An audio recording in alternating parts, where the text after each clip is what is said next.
Hello, welcome back to Man Cave Hobby. So today's video is just like it's titled.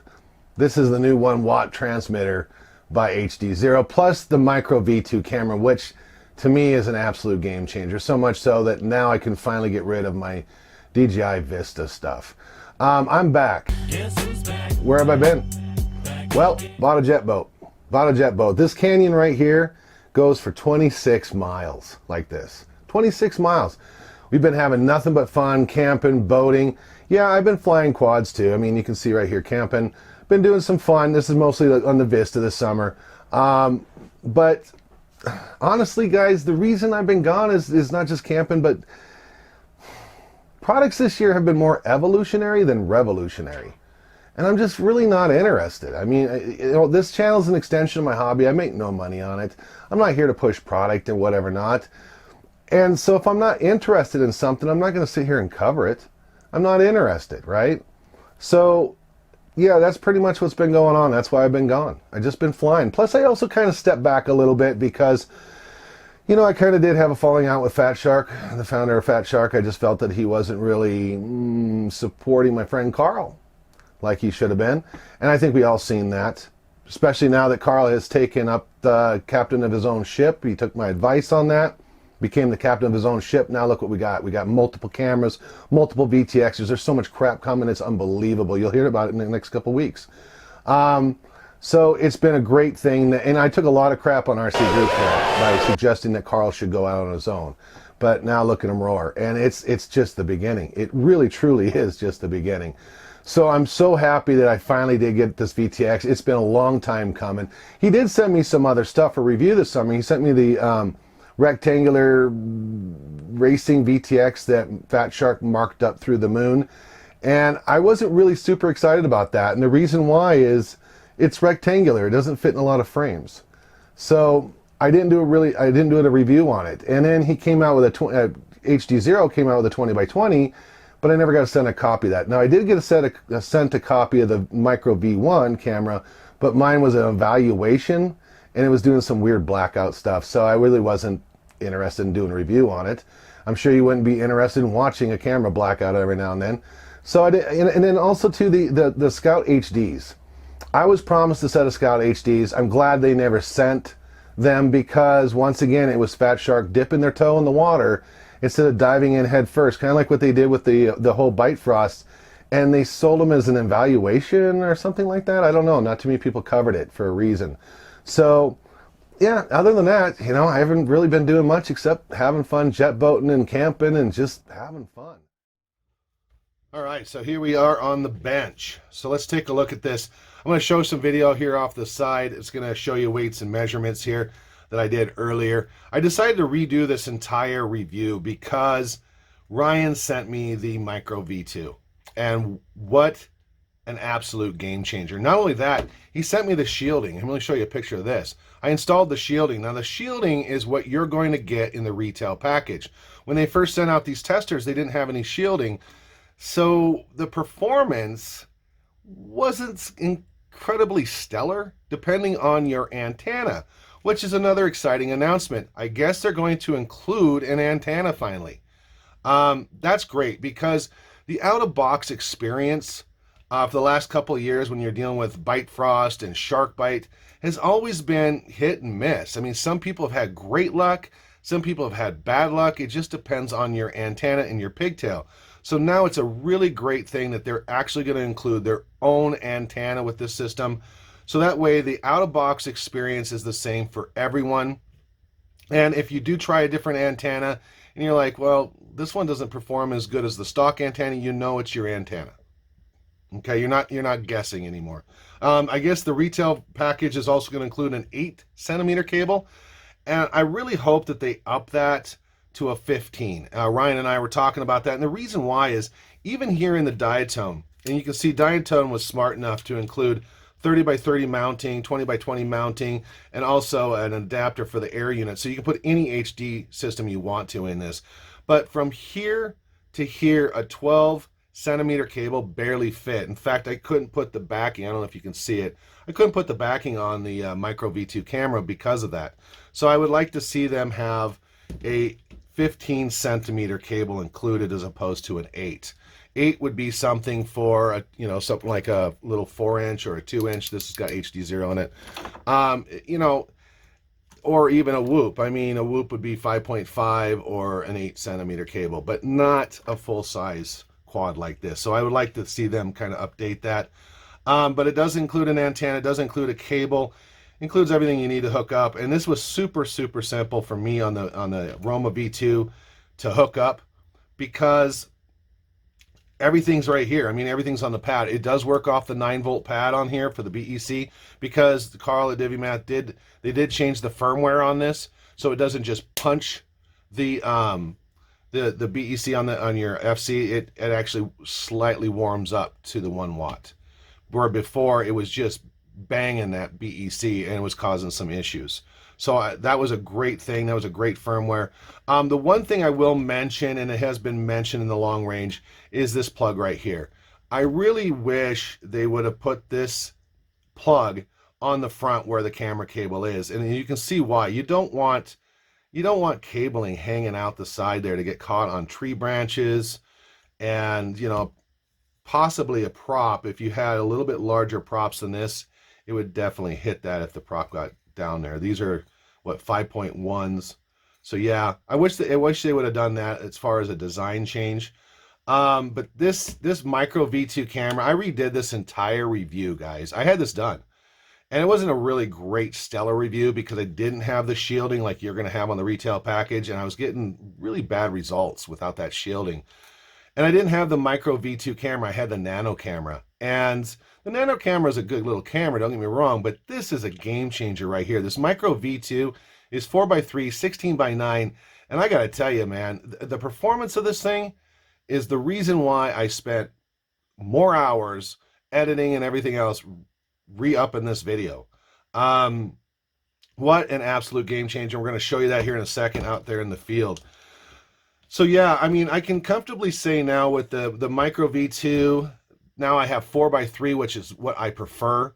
I'm sorry, I don't like 16x9. I'm going to fly 16x9 today just because there's a lot of people that do. And they're used to the DJI system. So I'm going to fly 16x9 today, but I'm a 4x3 guy all the way. All the way. In fact, I set the DJI V1 system to 4x3, and I actually started liking the thing at 4x3. It's still leggy as crap though. But now, because of this, and because of this 1 watt VTX, I'm going to sell these. I can finally say I can comfortably sell my DJI stuff. And I'm going to get rid of it. I'm going to get rid of this and the Vistas.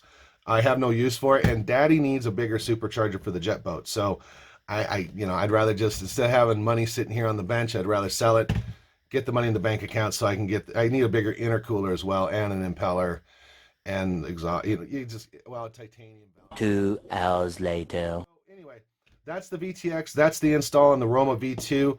I absolutely love this. I love how rugged this is. I did take this apart to put the shielding on it, so I went ahead and used my conformal coating because it is winter. There was no conformal coating on the boards or on the board in here. I don't know if that's going to change on the retail version or not, but it didn't have it in here. And I also conformal coated the camera as well. So everything is now conformal coated through and through, so I don't have to worry about crashing in the snow. So let's go out there and let me show you how this performs outside. All right, guys, so here's the setup for the flight video, and I'm sorry about my voice and stuff. We actually have a family member who's living with us right now who is diagnosed with COVID, and I think I got it. So we'll find out for sure tomorrow. We took an at-home test kit, and who knows how accurate those are. It could just be a flu. I mean, who the hell knows? But anyway, this is the park, and why did I choose this park? Well, the reason why is here about 4 years ago, I flew, I think it was a TBS Unify at 800 milliwatts. And I sat on the bench right here, this little bench, and here's a picture of the bench. And what happened was I didn't turn my head to face towards the quadcopter. I was out here doing inverted yaw spins and all kinds of stuff, just learning tricks. And that's what I like about this park. Nobody uses it really. And I ended up down here. And what happened is I lost not only my video feed, but I also lost my radio. So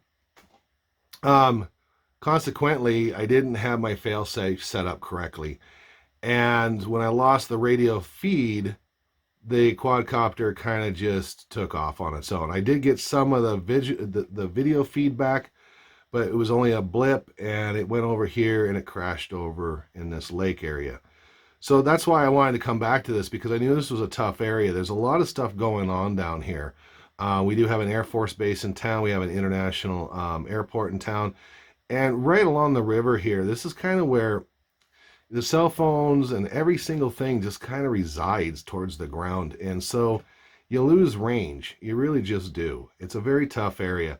So what I'm going to do is, this is the bench I'm sitting at, okay? I'm going to face towards the roadway here. And then I'm going to fly just using the Omnis through here, through this tree. Okay, so let's do some distance here. So you get an idea. So through this tree, okay, over here, through these trees, this is a picture of what they look like. And then over here, and I want to see what happens. And then if it gets too funky, what I'll do is I'll turn my head so I'm facing the quadcopter with the patch antennas and see if that makes a big difference.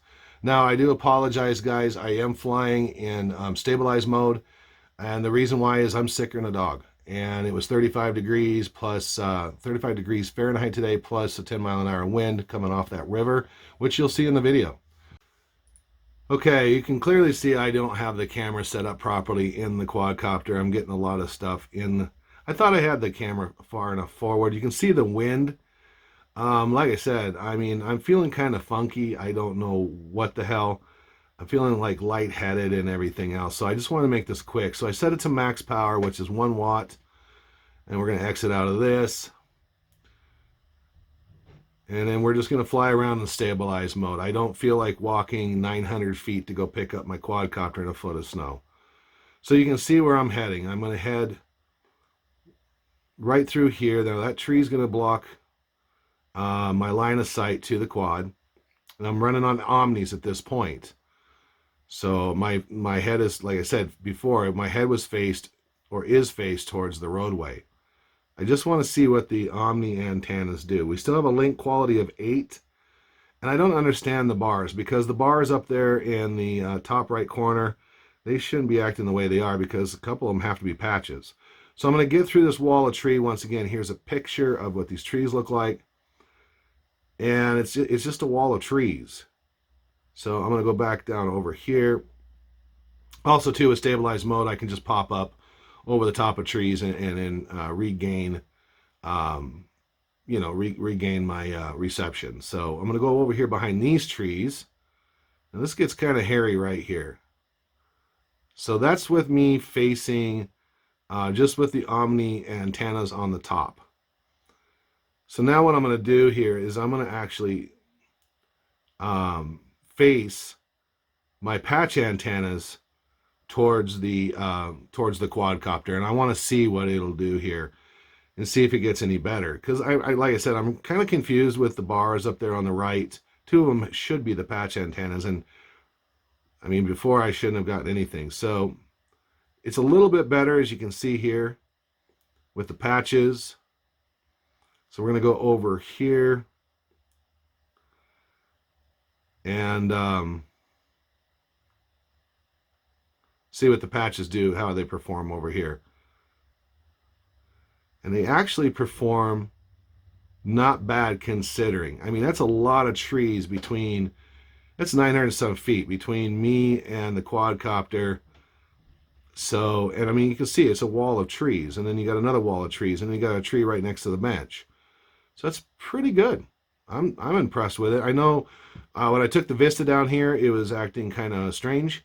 I couldn't use the high quality mode. I actually had to kick it down, and it would just get kind of blocky and stuff in this area. But so I went back behind these trees by the skate park. So I actually went a little farther. So this should be like over 1,000 feet now.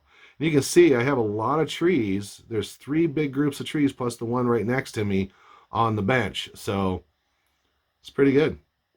Not bad. I would never fly in a park like this far out. And the reason why is because, you know, I come down here to fly through the trees and power loop trees and stuff like that. I don't really feel like taking a hike. you know, that's not really fun for me. It's not fun to go out there and try to find your quadcopter all afternoon. You know, I only get a certain amount of time off. So now we're going to go over here. We're going to head up over here. Now, once again, I'm going to face the, I'm still actually facing the direction towards the skate park over there. So now this should be all Omni antennas. And I'm really confused by the link qualities up there. So it's link quality still on 8 on the Omnis. I'm going to get behind this building here. So now, if you look at how I got over here, there's a tree. You see that patch of trees there? That's kind of where the patch of trees is kind of on the right side there. You can see the tree over by the tennis courts.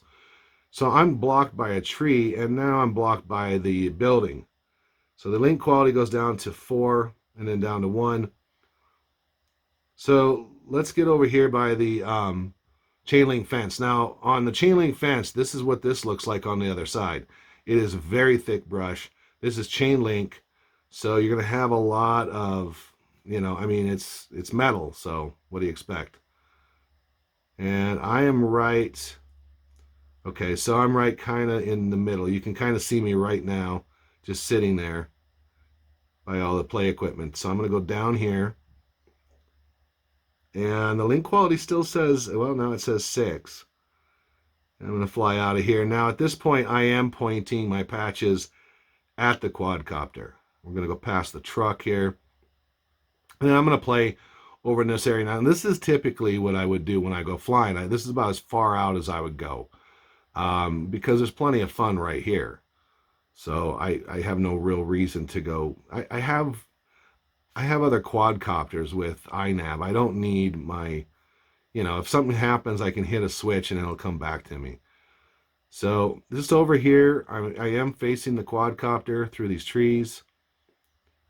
The camera, I love this camera. If you're viewing this back on a cell phone at 1080, make sure that YouTube is in 1080. You can get an idea of the quality of this camera. Now, it's not a very good day out. I apologize, but yesterday was 15 degrees Fahrenheit and a 30-mile-an-hour wind. So today is 34 with a 10-mile-an-hour wind, so it's warmer. And right about here, I'm starting to feel dizzy, actually.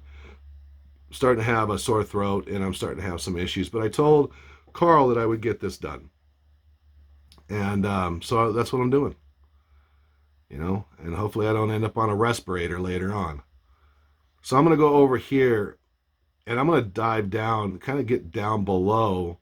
Now, I'm flying behind me right now, so I'm strictly on the Omni antennas. And I want to get down inside this ditch. And just curious, you know, how will it react if I'm completely blocking the signal? And the link quality went down to 3. And then I'm going to go over here by the railroad tracks as well. I want to see what the railroad grade would do, along with the other ditch there. And once again, I'm on the Omni antennas. I'm not on the patches. If I would have turned around, I think I would have done a little bit better. So I'm pretty impressed by this. I mean, honestly, that's completely blocking the signal right now. I'm pretty damn impressed. I wasn't impressed before I had the shielding, and you can see where I'm sitting on the bench there. But now that I do have the shielding, I have to say that this thing is performing very, very well. I can't wait to, you know, get that stock antenna they're going to include in that package, because I'm really curious what it'll be like, if I can even get better performance. So that's the video, guys. I hope you enjoyed it. I'm sorry, like I said, I'm sicker than a dog, but I wanted to get out here and get this done. So that's the review, guys. What did you think? Leave in the comments down below. Just let me know. What did you think? To me, personally, in the goggle view, this thing is gorgeous. This is all I need. I mean, like I said, where DJI blurs, this one sparkles, oh well. There's no such thing as a perfect system out there. But this here, I feel connected to the quadcopter. It has the penetration I need. It has the range that I need. It's got the durability now. This is all I need. But, you know, you tell me. You leave the comments down below. You tell me what you think. I love it. And I want to thank Carl at Dimimath for sending this to me. I want to especially thank Ryan, okay? In fact, I'm going to leave a link down here of his channel. For those of you who don't know who he is, this guy, where I kind of dropped off a little bit on the whole HDZero Fat Shark thing, Shark Bite thing, Ryan has stepped in, and I got to tell you right now, that guy has been nothing but great. I mean, there's so many good people behind the scenes, but really Ryan has really been just awesome. And you know, I appreciate, the community appreciates what you're doing. And thank you for sending me the shielding. Thank you for sending me this camera. I redid this whole video. I had it done. I had it uploaded. And then even though I had it scheduled for the 28th, for some reason YouTube just went, oh, you want it released right now?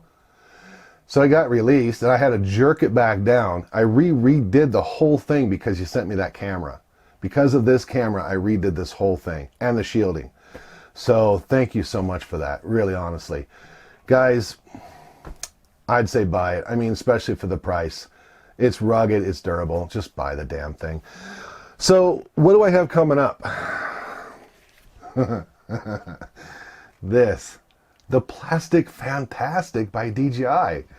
Why did I buy this thing? I mean, I dogged this thing out so hard 10 months ago. Why would I own this thing? Well, there is a reason. There is a reason. And honestly, I don't think I was wrong, but I wasn't exactly right. I think a lot of people took this product wrong for what its intentions were. And I'll talk about that coming up. So join me again here. Give me about a week and I'll get this one done. And I'll tell you why I bought this stupid thing. All right, see you then. Thank you very much for watching. Enjoy your evening.